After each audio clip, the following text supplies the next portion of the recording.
हड्डी के डॉक्टर के पास जाकर पूछना कि आपके यहाँ इतने सारे पेशेंट आते हैं, इतने सारे मरीज आते हैं जिनकी हड्डी टूटी होती है, उसमें से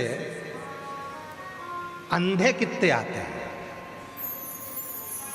कितने अंधे व्यक्ति की हड्डियां टूटी होती है? तो डॉक्टर कहेगा भैया हमारे यहाँ अंधे मरीज नहीं आते क्योंकि उनकी हड्डी नहीं टूटती, हड्डी हमेशा आंख से देखने वाले की ही टूटती है।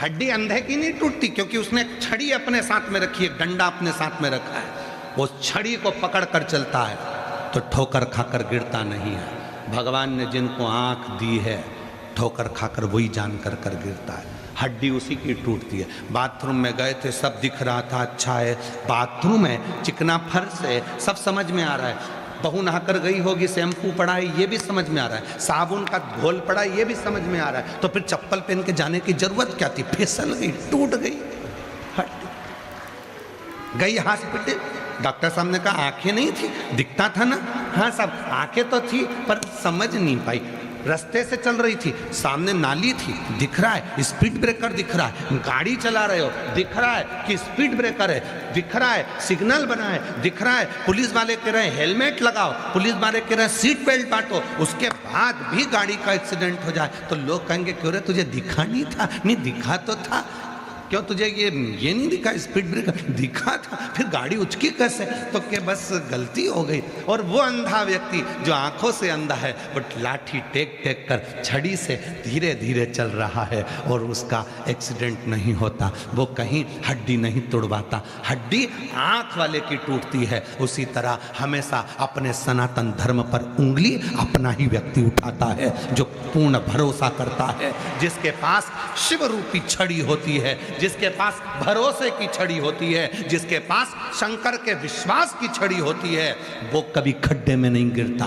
याद रखना, तुमने अगर शंकर पर भरोसा करा है, तुमने एक लोटा जल पकड़ा, तुमने विश्वास किया है, तो तुम किसी खड्डे में नहीं गिरोगे, क्योंकि परमात्मा वो छड़ी तुम्हें संभाल कर चलाएगी। पर जिनकी आंखें हैं, जिनको दिख रहा है, इतने पत्र आते हैं, इतना भाव आता है, इतनी पब्लिक आती है, ना जाने कहां से आती है, कोई इनको चावल देने नहीं गया, कोई इनको बुलाने नहीं गया, इनको रोक दिया जाता है कि मत जाओ तो भी लोग जाते हैं। आखिर समझने वाली बुद्धि है कि इतनी पब्लिक इतना भक्त कहां से आ रहा है, कैसे आया कैसे जाएगा?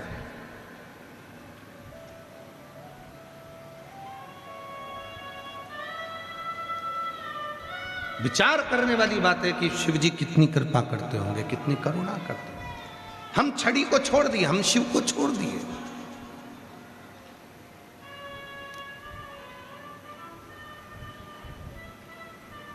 जाना जरा हॉस्पिटल में जाकर पूछना, क्यों साहब हड्डी टूटी, किसकी टूटी?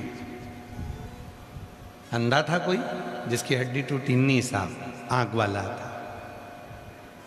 हड्डी टूटी वो कोई दिखता नहीं था? नहीं साहब, पूरी देखता था, फिर भी हड्डी टूटी क्योंकि वो चला नहीं देखकर। वो एक लाइन याद करना, अपने एक गीत की है, बाबूजी थोड़ा धीरे चलो, स्पीड ब्रेकर आगे बढ़ा है, थोड़ा सावधानी से चलो। और एक गीत और है, आजू देखो बाजू देखो तब चलो।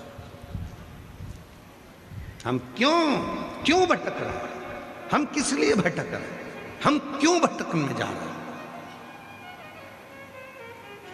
आगे खड्डा है और वो खड्डे में ना जाने कितने घिरते चले जा रहे हैं। किसी को लग रहा है कि साहब फैशन में ही सब कुछ है, किसी को लग रहा है कि व्यसन में ही सब कुछ है, किसी को लग रहा है कि धन में ही सब कुछ है, किसी को लग रहा है कि बस हमने बहुत कुछ बंगला बना लिया इसी में सब कुछ है। बंगले में सब कुछ नहीं हो सकता। बंगले में जितने सदस्य रह रहे हैं उनके भीतर यदि शांति होगी, प्रेम होगा तो बंगला शोभा देगा। धन में सब कुछ नहीं है, शरीर का सुख होगा, निरोगी काया होगी तो सब कुछ आनंदमय होगा। करोड़ों का धन हो और काया ही निरोगी नहीं हो तो फिर किस काम का वो सुख है? किस काम? सामने खड्डा दिख रहा है।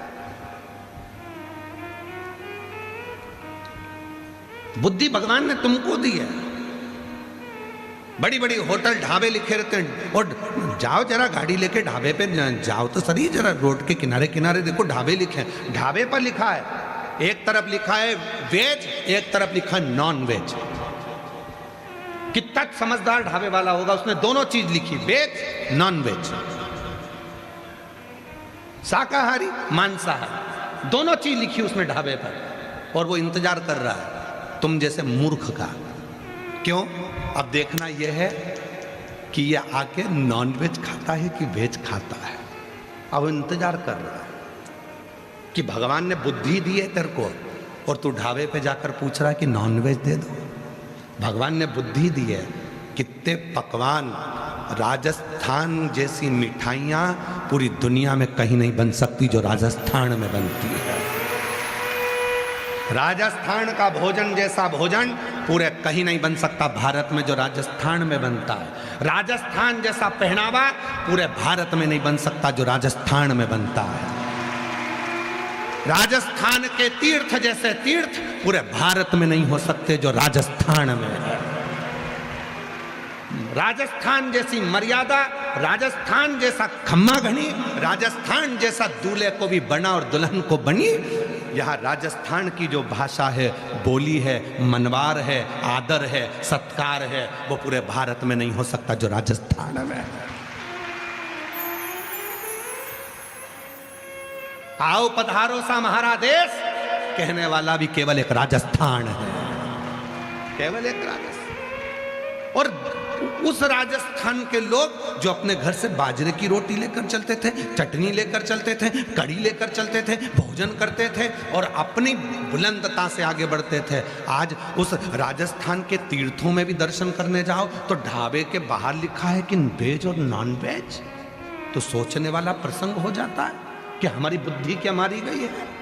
खड़े होकर कहना चाहिए भैया ये नॉनवेज वाला बोर्ड हटाओ, यहाँ तो केवल वेज होना चाहिए, क्योंकि हमारे राजस्थान में लोग सालासर आते हैं, श्याम जी आते हैं, जीण माता आते हैं, झुंझुन माता आते हैं। यहाँ तो हमारा राजस्थान तो जहाँ पूरे दुनिया में निवास करने वाले एक एक व्यक्ति के कुल देवी देवता मिलेंगे तो राजस्थान में मिलेंगे। सबका बाप यही है। और हम हमारी बुद्धि के हिसाब से वेज नॉन वेज। और अब तुम्हारी बुद्धि कहाँ गई? अब तुम्हारा चित्त कहाँ गया? फिर वही वाली बात आ गई। बिजली खड़ी, फिर वही वाली बात आ गई, भटक रहे।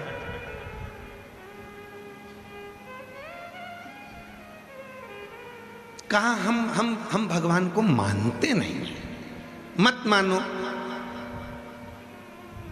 कम मानते हो कि जब प्रूफ मिले कि भगवान है।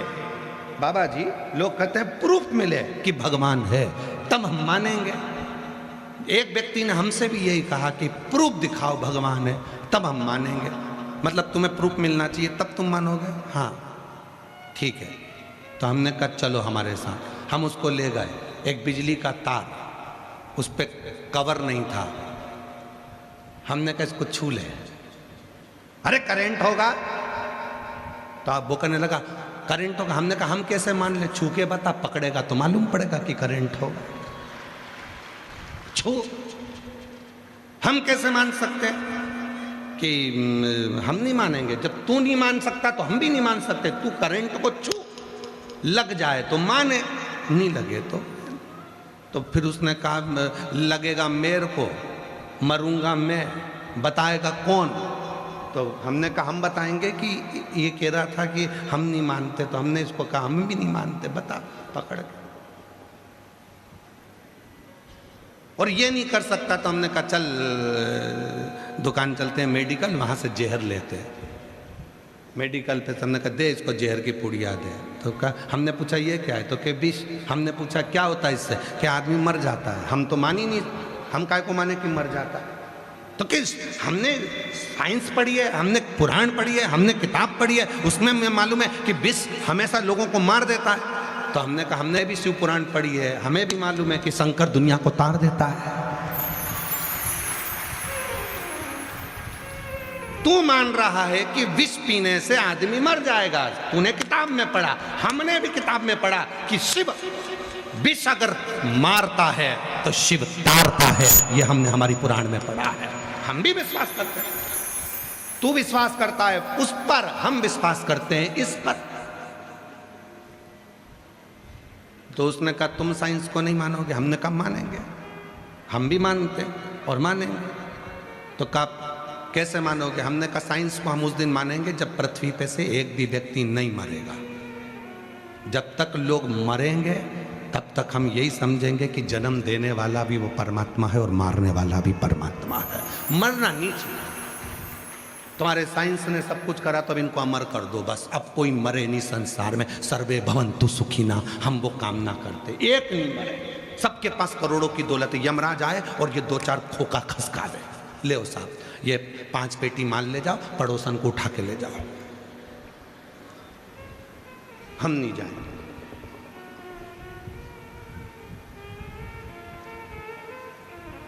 ए भाई, दुनिया में हम आए हैं तो जीना ही पड़ेगा, जीवन है अगर जहर तो पीना ही पड़ेगा। इस संसार सागर में यदि आए हो तो दुख भी झेलना पड़ेगा, खुशियाँ भी जिंदगी में आएगी, सब कुछ होगा इस जीवन में। बस इतना याद रखना, शिव की शरणागति का स्मरण रखना।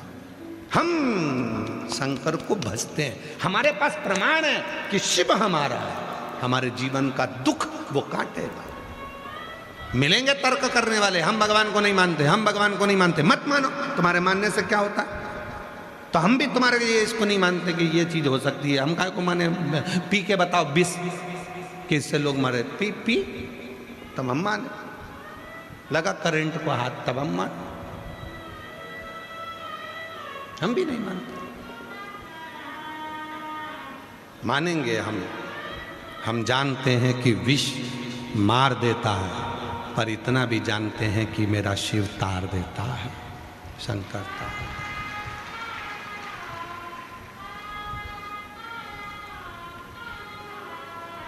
जिस व्यक्ति ने शंकर जी के मंदिर में जाकर 1 लोटा जल चढ़ाना प्रारंभ करा, जिस व्यक्ति ने शिव के मंदिर में जाकर 1 लोटा जल चढ़ाना प्रारंभ करा, समझ लो मेरे बाबा ने उसका हाथ पकड़ दिया।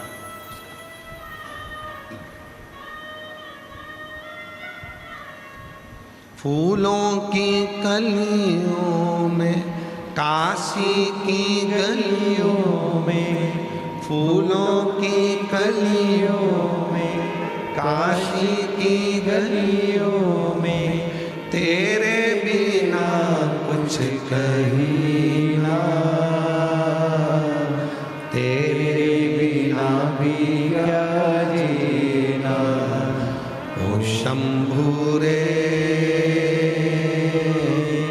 तेरे बिना भी क्या जीना, ओ बाबा रे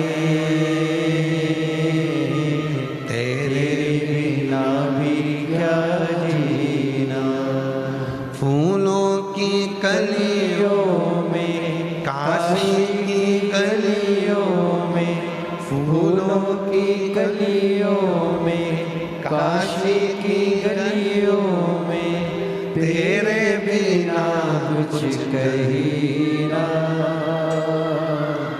तेरे बिना भी क्या जीना, ओ बाबा रे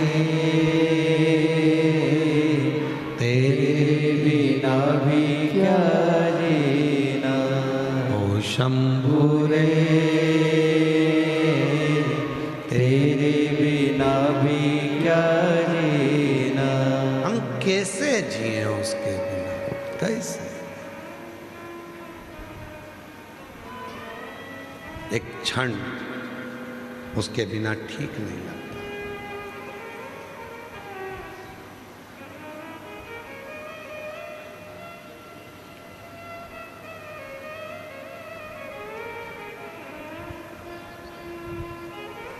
परसों के दिन आशीष कह रहे थे, गुरुजी बाहर बहुत सारे लोग मिलने वाले रह गए, आप उठ के चल दिए। 2 दिन, हम पूरे 7 दिन में से केवल 2 दिन, 5वां और 6ठा दिन ऐसा होता है जो सबसे मिलते हैं। बाकी के 7 दिन आप लोगों से हमारा मिलना नहीं होता।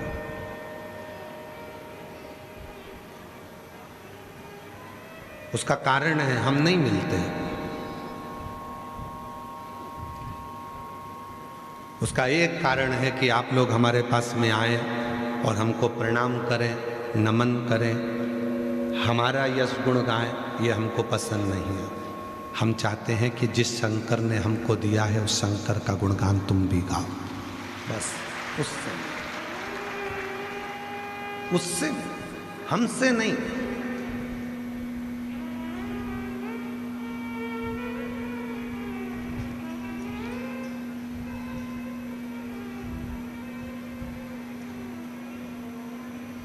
कई बार समितियां भी कहती हैं कि हम लोगों ने इतना इतना व्यवस्था करी, टेंट लगाया, भोजन चलाया, पंखा लगाया, ये करा वो करा, कम से कम हम लोगों से तुम मिलो।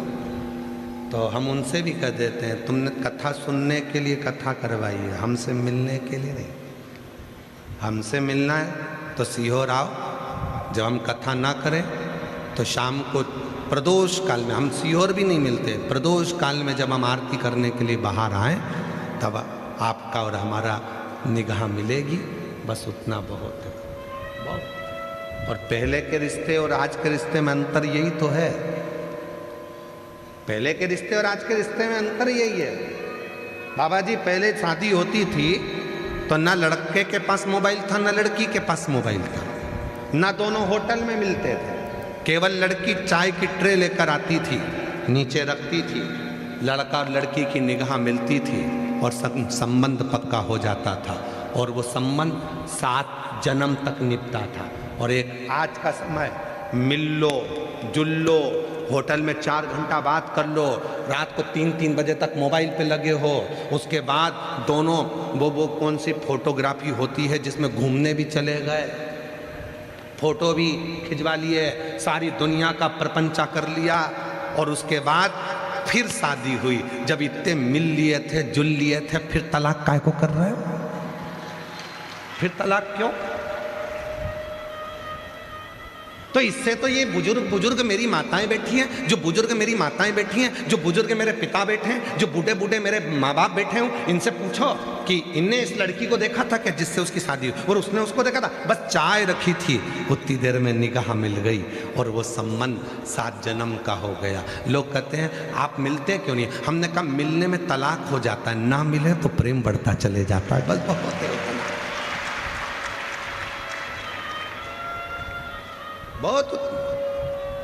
और वो आज तक नहीं भरा।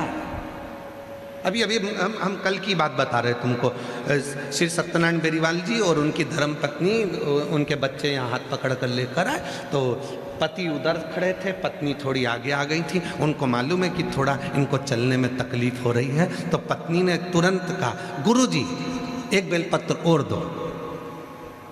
कल आप मांगे थे 1 बेलपत्र और दो, तो हमने पूछा क्यों? तो कहने लगे वो सीढ़ी नहीं चढ़ पाएंगे, हमारे उनके लिए दो। इसको प्रेम कहते हैं, इसको समर्पण कहते हैं, इसको स्नेह कहते हैं।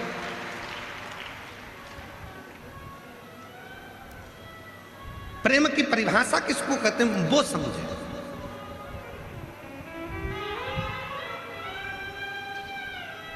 प्रेम कहते किसको? केवल दिखावा प्रेम नहीं है।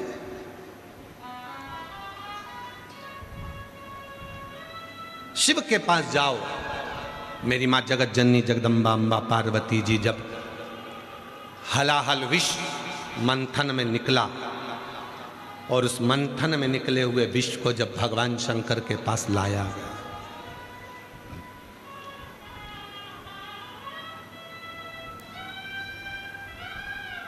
क्या लेकर आए हैं भगवान शंकर के पास में?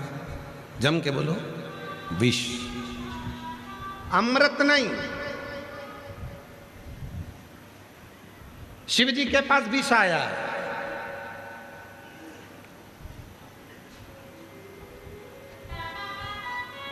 एक गांव में एक व्यक्ति कथा कर रहा है, तो कथा करते करते वो जजमान से लड़ लिया। जजमान बोले लड़ाई, हमने पूछा क्यों लड़ लिया, तो लड़ाई इस बात की हुई है कि वो साड़ी चढ़ाया भागवत जी पे, तो ऐसी चढ़ाया कि जो कोई पहन ना सके। तो हमने कहा शिव पुराण पढ़ लेते एक बार, उसमें लिखा है शंकर जी के पास विष आता, अमृत नहीं। मायके से साड़ी मिलती है, रिश्तेदार साड़ी दिलवाते हैं, कहीं से साड़ी लाती हैं, तो माताएं सबसे अच्छी साड़ी होती है, अगर कहीं मायके से मिली है बहुत अच्छी है तो उसकी पीको फाल लगा के तैयार करके पहन लेती हैं। और थोड़ी भी गड़बड़ है तो बहू को दे देती है, और अच्छी है थोड़ी बहुत तो बेटी को दे देंगी। और अगर मान लो वो बेटी को देने के लायक नहीं है, पहनने के लायक नहीं है, बेटी को बहू को भी देने के लायक नहीं है, तो उसको घड़ी करके बढ़िया तैयार करके और सिर पे पल्लू लेके कहीं भागवत जी होगी,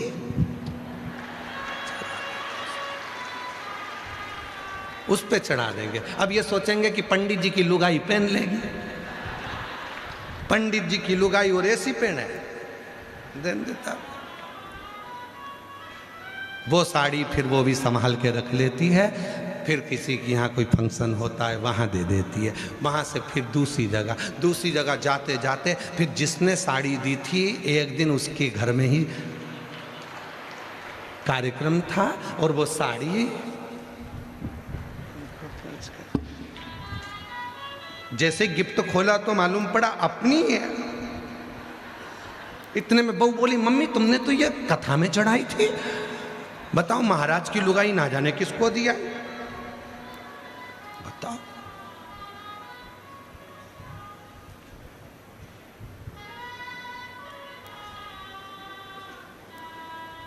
ये तो राजा भर्तरी जैसा काम हो जाता है कभी कभी है। राजा भर्तरी ने सन्यास क्यों लिया था? राजा भर्तरी की जो धर्म पत्नी थी बड़ी सुंदर थी, बड़ी सुंदर। और राजा भर्तरी गुरु गोरखनाथ जी के परम भक्त हो गए थे। गोरखनाथ जी ने विचार करा कि इस भर्तरी को विद्वान बहुत है, ज्ञानी बहुत है, इसको परिवार से और पत्नी से प्रेम बहुत ज्यादा है। तो गुरु थे, गुरु जानते थे सब कुछ कि इनको क्या चाहिए। गुरु की दृष्टि बड़ी परखी होती है। जो शिव गुरु होते हैं ना, भगवान शंकर के जो उपासक गुरु होते हैं, शंकर की भक्ति करने वाले, शंकर का स्मरण करने वाले, उन गुरु से जाकर आप कुछ मत बोलो, केवल एक बार कह दो, बाबा देख तो लो, एक बार तो देखो। बस बाबा निगाह उठाकर देख लेगा ना तो मालूम है कि गुरु सब कुछ दे देगा। केवल देखा और उतने में सब कुछ दे देता है। यह कई माताओं की आदत रहती, कई भाइयों की आदत रहती, कथा में बीच में चिल्ला देते हैं हर हर। ये बीच में इसलिए चिल्लाते हैं एक बार गुरु जी देख तो ले हमारी ओर, कम से एक बार तो देखे कम से कम। तो वो राजा भर्तरी गोरखनाथ जी जान गए ये भक्त बड़ा बिरला है, और परंतु ये अपनी पत्नी के आसक्ति में, पत्नी से बहुत प्रेम करता है, अपनी पत्नी से इतना प्रेम करता है कि ये एक मिनट उससे नहीं छोड़ता। तो एक दिन गुरु गोरखनाथ जी ने बड़ी कृपा करी, और बड़ी कृपा कर गुरु गोरखनाथ जी ने कह दिया, राजन मेरा मन करता है मैं तुझको एक फल दे दूं। तेरे जैसा राजा पूरी दुनिया में रहना चाहिए, इतना प्रतापी राजा पूरी दुनिया में रहना चाहिए, सब दूर विजय प्राप्त करने वाला राजा पूरी दुनिया में रहना चाहिए। तू जवान रहेगा तो पूरा राज्य अच्छा चलता रहेगा। भगवान गुरु गोरखनाथ जी ने एक फल लिया, राजा को दे दिया, राजन ये फल तू खा लेना, तू कभी बुढ़ा नहीं होगा तो कभी बुजुर्ग नहीं होगा। राजा फल लेकर गया, और राजा फल लेकर गया और उस फल को राजा ने अपनी पत्नी को बुलाया, धर्मपत्नी आई, बड़ी सुंदर। रात्रि का समय, राजा ने फल निकाला अलमारी में से, पत्नी को दिया, सुन ये वो फल है जिसको तू खाएगी तो कभी बूढ़ी नहीं होगी, कभी बुढ़ी नहीं होगी, तू ले ये फल।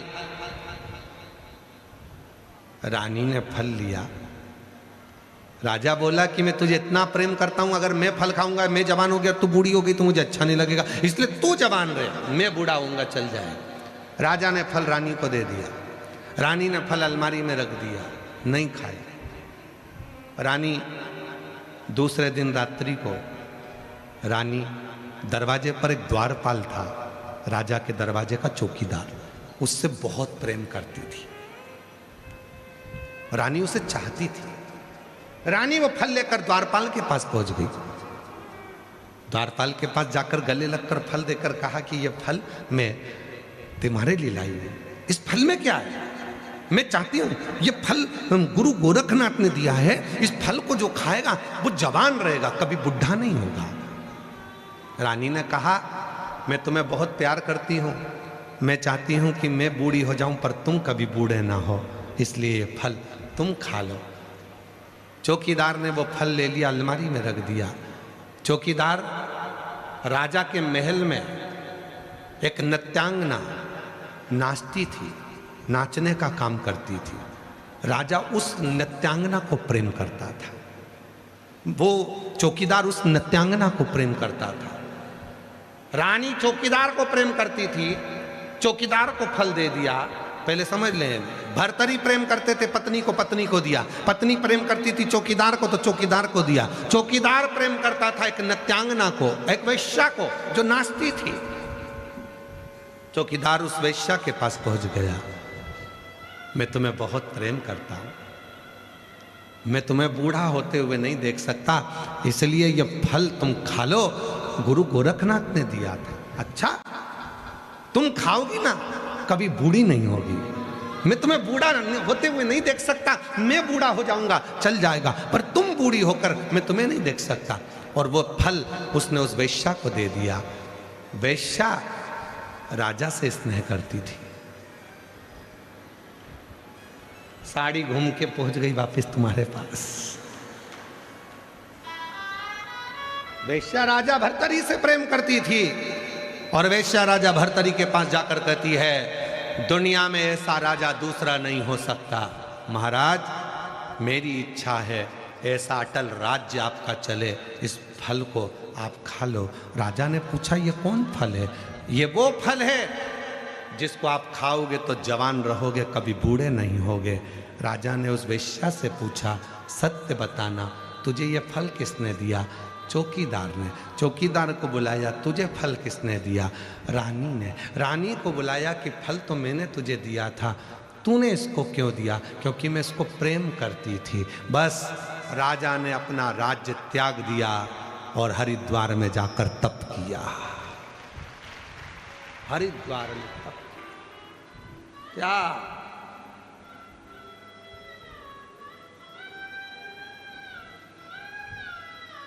दुनिया के लोगों को लगता है कि ये सब मेरे अपने, मेरे बेटा मुझे चाहता है, मेरी बहू मुझे चाहती, मेरी बेटी मुझे चाहती, मेरे नाती मुझे चाहते, मेरे पंथी मुझे चाहते, मेरा पति मुझे चाहता, मेरी पत्नी मुझे चाहती, मेरा भाई मुझे चाहता, मेरा बंधु मुझे चाहता।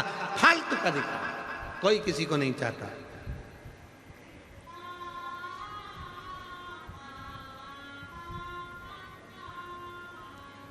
शिव कथा कर रही है, इसलिए ये शिव महापुराण की कथा करी। खूब कमाओ, अपनी कैपेसिटी से ज्यादा 4 गुना कमाओ। मेहनत कम मत करना, परिश्रम कम मत करना, एजुकेशन कम मत करना, पढ़ाई खूब करो, अच्छी नौकरी के लिए अप्लाई करो, खूब मेहनत करो, 4 गुना कमाओ।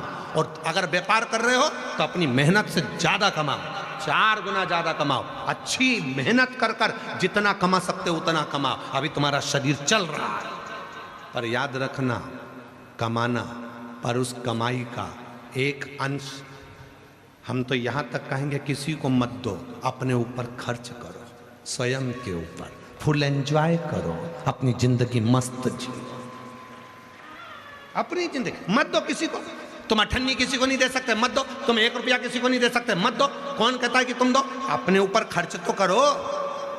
हम अपने ऊपर ही खर्च नहीं कर। बेटा चला रहा एप्पल का मोबाइल, बाप चला रहा कीपैड। बेटा गया हेयर स्टाइल बनवाने, 500 रुपए दे के आ गया, और पिताजी लगे अपने हाथ से केची से छाटता फिरता। बेटा एक से बढ़कर एक जीन्स और टी-शर्ट, और एक से बढ़कर एक परफ्यूम, एक से बढ़कर एक। और बाप सुबह अगरबत्ती लगाता है तो उसी के धुएं को अपने में चिपका लेता। आजा आजा, चिपक जा, खुशबू आएगी दिन भर मेरे शरीर में, चिपक जा। भगवान को अगरबत्ती घुमा रहा था, खुशबू वाली थी तो थोड़ी शर्ट के पास भी घुमा। कर्पूर गौरम कर्णावतारम संसार सा भुजगेंद्राणम। अब लोग समझ रहे कितनी अच्छी आरती कर रहा है, आरती क्या खाक कर रहा है, खुशबू घुसेड़ रहा है, सब कर्पूर गौरम कर्णावतारम संसार सा। और बेटा 2 मिनट में परफ्यूम 700 का, ये लगाया ये लगाया। पिताजी वही गाड़ी को दिन भर रमा रहे जो कन्यादान में मिली थी पापा की शादी में, वो गाड़ी आज तक चल रही। और बेटे नई नई गाड़ी जिसमें ओंधे हुए जा रहा है, ऐसी गाड़ी। और पिताजी कमा कमा कर मर गए। आखिरी में घर में इतना बड़ा फोटो टंग गया, प्लास्टिक के फूल की माला चढ़ गई, पंखा चलता तो माला हिलती, बहुएं कहती पापा खुश हो रहे।